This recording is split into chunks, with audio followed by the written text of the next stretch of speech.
Welcome to the latest episode of Breakfast with Bacon. I'm Doug Bacon, Managing Director of Throwing Words, and I'm totally excited about the conversation we are about to have. I've got my strength coach and friend, Alexsys Thompson, Lexi, where we're going to be able to talk about her latest book and also kind of dive into some strengths, of course, as we always do. So Lexi, welcome. Glad that you are here and look forward to kind of talking through strengths and kind of talking about the good work that you're doing. So thanks for taking some time today. Oh, well, thank you. It's so good to see your face. It's so Yeah. good. Yeah, thank you. When we were visiting before we started recording, just kind of thinking back to when we first met, which I think was 5 or 6 years ago, and we were talking. You would have been at the time. You would have been coming from, I guess, Georgetown, Texas, but now you're actually Good coming memory. from Vermont, right? I mean, you've got this Yeah. beautiful space and doing and can really see the Ubuntu, which I may not have pronounced correctly, but Yeah, you got it. love that. I love that concept. I first learned about it through the KIP school program. In terms of they talk about that. And so love how you've kind of incorporated that idea and kind of that philosophy, belief in guiding principle into your work. So thank you again. And so as we kind of jump into it, we're going to talk about the book. I had the chance it came out earlier this week, so I have a chance to kind of read it, and there's some great things in there. And wanted to kind of first start with kind of going back to that first meeting. So it was 5 or 6 years ago, and there's I like to say this, so there's a gathering of these rock star strength coach and consultants, and then I was also there about that really came together. It was kind of a way to kind of that first set was intentionally about like best practice. Let's kind of learn something, let's get to know each other, but learn something and see what synergies are there and kind of what can come from that. But what was it about that event, or that gathering, that you said yes to? Oh, that's a really good question. I think so. What comes back to me about that is that when you're either solo entrepreneur or you have a small consulting firm, which at the time I did, a peer group is missing, much like leaders all over crave a peer group, a safe place to just say what's raw and real for them in a way that they can kind of purge it, but also hopefully come up with some solutions or strategies to overcome it.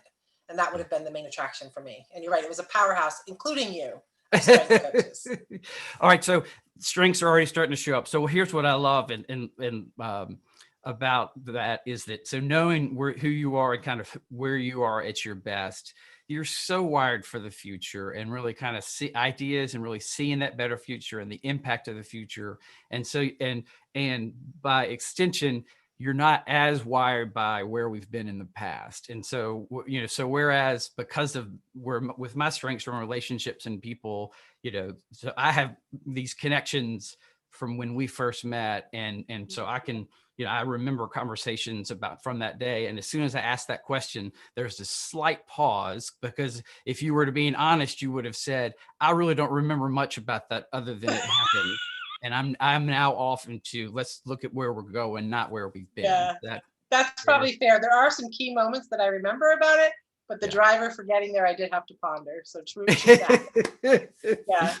Oh, I love it. Well, and it was great, and is a great group of people. But what struck me about meeting you was, and we'll I'll revisit this in a bit, but just the presence that you bring. I mentioned that you have all these great talents and strengths around the future, and really seeing that and the impact of that. There were just a couple of comments. Actually, when we first started thinking about this podcast in the spring, you were one of the first people I thought about that would love to talk to, because, with thinking strengths and thinking the command strength, in particular, this emotional presence, this really comfort with being in the driver's seat.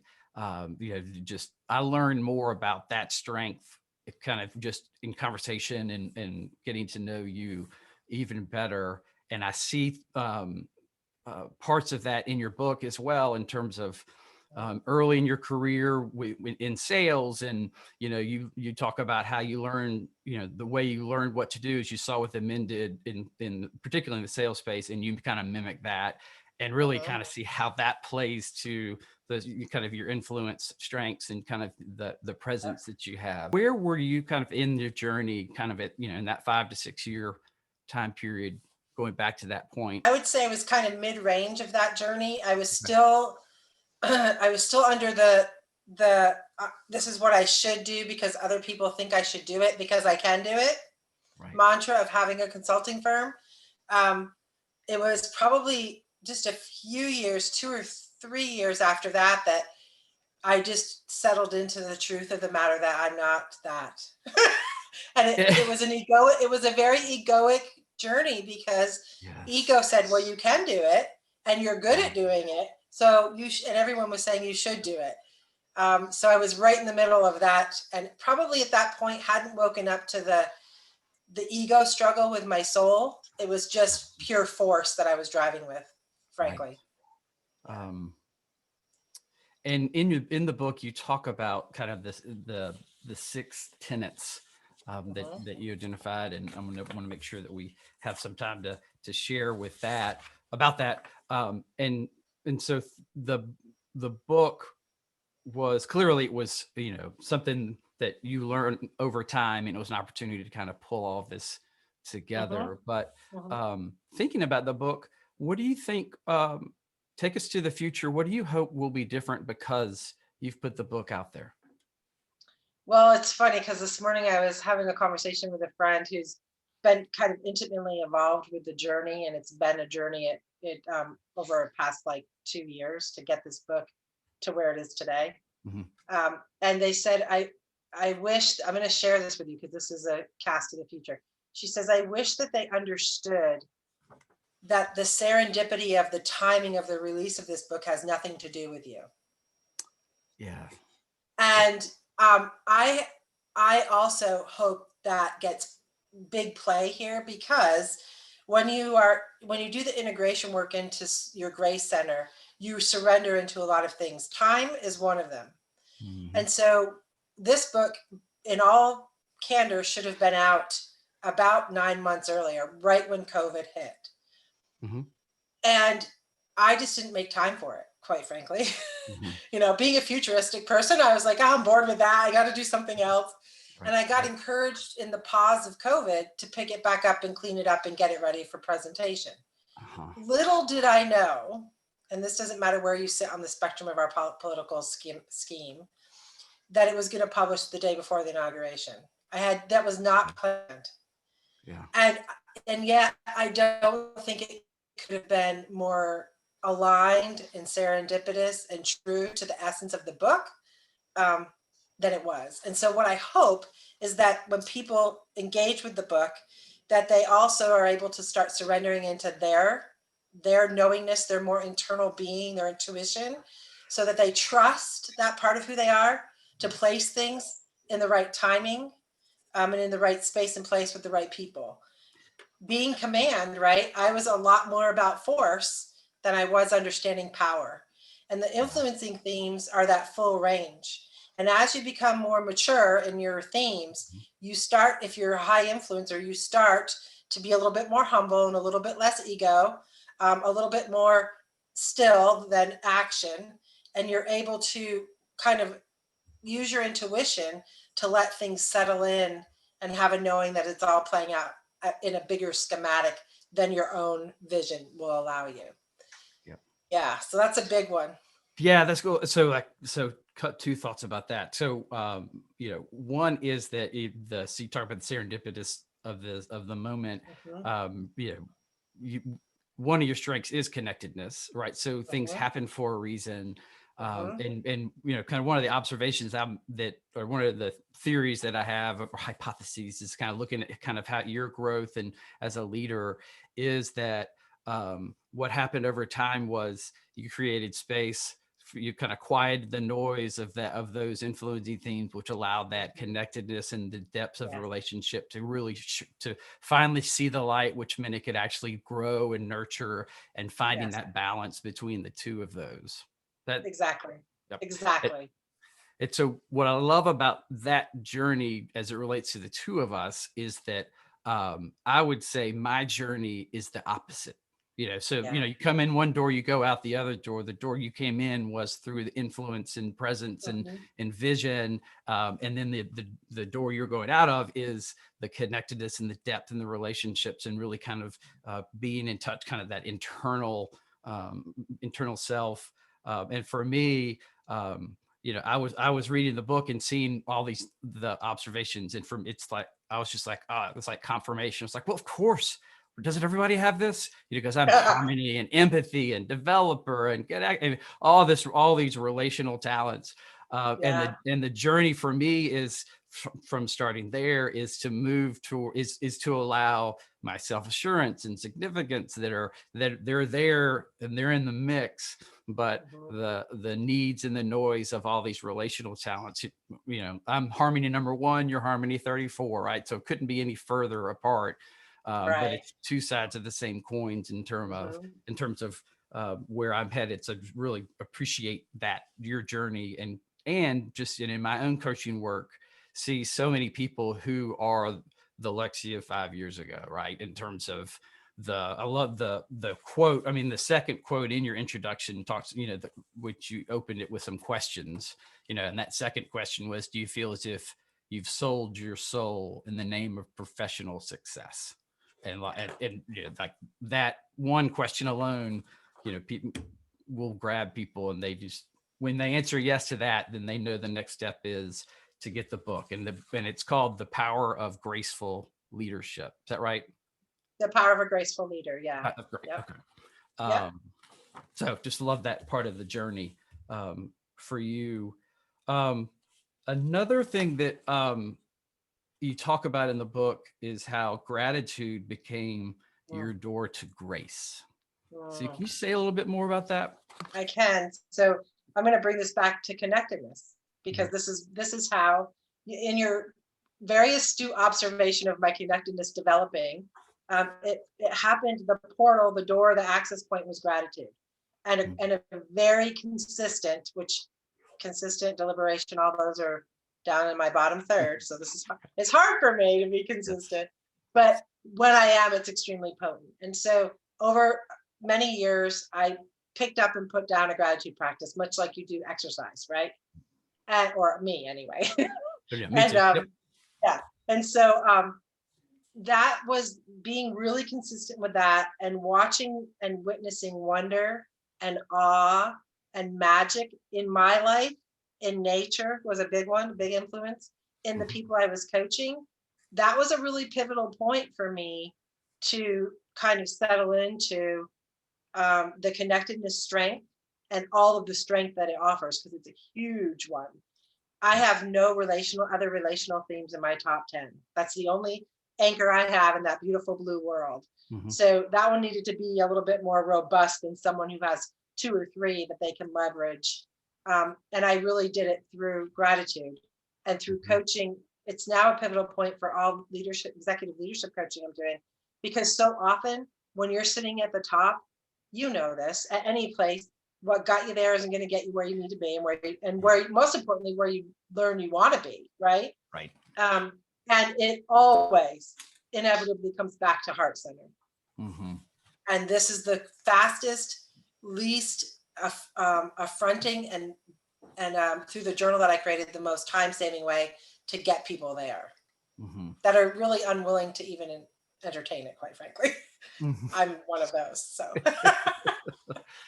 So I love what you're talking about in terms of when you were able to bring that consistency, which is in the bottom third for you. And, because we all have those lower strengths and talents, and that we kind of have to create space for. And so as you talked about that consistency and really seeing the rewards of that in terms of the gratitude piece, it struck me is because on my own journey, one of the areas that I need to bring takes effort. One, similarly low consistency, but it's focus. And so focus is about what's the most important thing to do right now, and then tuning distractions out and actually doing that. That's just not a talent that I have. And But what I've learned is that, when I take the time and I kind of write through a process of, well, what do I want to get out of this? What needs to happen because of this meeting or this conversation or this podcast, as an example, being able to when I take the time to write out my thoughts in terms of what needs to happen, that actually allows me to become focused, allows me to leverage some of those lower strengths that if I don't put that process into place, it just never happens. Yeah, that makes complete sense. I would say that my number one strength is strategic, and I don't have competition as the raw talent, but when it comes to competing with a better version of myself, I'm usually full steam ahead. So when I started to realize that gratitude was the portal to this transformation that I could see in my future, I leveraged my strategic strength to create a kind of an internal competition to keep me on task. Yep. Yeah. I love how you talk about kind of taking your clients on the journey into our gracefulness. And the quote is, it's a gritty ride, bumpy, messy, and one of the most refining experiences we will travel into. So one of the things, talking about that gritty ride and kind of pushing through that, like I was like, just saw all your strengths just coming through that on that, and just that power of high command, low harmony, that when we've got to get to the other side of this, we're just going to go through the emotion and we're going to get to it because that's what we've got to get there, and these other things have to happen, so let's don't be burdened by that, so let's just go, right? And just how powerful, and again, as somebody who's the relational and the empathy, and it's like, oh my God, that's going to feel so awful. I can't, I totally can relate to where they are. And just that ability to not be burdened by that, and but to know that from an impact and from a future standpoint, we've got to get through this. So let's just get through this now. So I love that saw that. But, and then the second part of that is about the words that you chose to use. So having a company called Throwing Words, words matter, right? And so the fact that you talk about taking your clients on the journey into the gracefulness versus to. So it's not, so it's kind of, for me, it just struck me as, this is not a check the box. No. It's not somewhere where you arrive. It is somewhere where you kind of live, and it's kind of always going. Is that? Yeah. Yes, it's definitely a shift. If you think about it another way, and it's a shift from doing and achieving to a way of being. Like, it becomes your essence. And so, and perfection isn't the goal. Participation in the process is the goal. Because clearly, I'm still a human being. I'm mostly a graceful leader, and there's some big times I miss the mark, right? But what brings me back to the grace is I'm willing to own it when confronted with it, if I don't see it first, and do the work to get it cleaned up and then get back on track. And that happens less and less because you just learn, but it's not that it doesn't happen. So I don't want people to be left with the check the box, get a t-shirt, I'm the most graceful leader. That's not how it works. So. All right. So we've got leaders who tune into the podcast. Kind of the running joke is, in addition to my mother, and family, but what would you want other leaders to know about in the book? Yeah. So I would say that if you're called to pick it up, it's more of a, like, I have several books like in psychology and leadership that are on my shelves that I go to often. And every time I interface with the book, it's a different book, right? Because I'm a different me. This is that type of a book. It's one you can pick up. You can read through it pretty quickly. One or two of the tenets might scream at you, but the rest might not speak to you at all. So just spend time with those, and don't worry about all six. Don't worry about it being linear, but just be with it however you show up. And then one day when you look across at your bookshelf and go, pick it up again and do it again. And that's how this book is meant to work. And probably the biggest calling for leaders right now, and I think the biggest gift of COVID, if you embraced it, was to just be still for moments in your day or your week and be with you. I mean, that's a big challenge, to just sit with yourself and do that work. And that's the calling for going into your Grace Center. Any final thoughts? Yeah. I want to tell you how proud I am of you. Oh, well, because we talked about the influence and stuff. And so for you to be doing the podcast, when I saw it, I was like, go Doug, because you're putting yourself out there, right? And I know, releasing this book, there's a lot of emotion that goes with putting yourself out there. And I commend you for doing it. And that's your version of just saying, okay, I need to be over here, and I'm going to move through it, whatever it brings. And so that's huge growth, and you're doing a really good job, and you're offering a really lovely service. So thank you for having me. Well, thank you very much. Well, we'll wrap this up episode for Breakfast with Bacon. Thanks for tuning in, and we'll see you next time.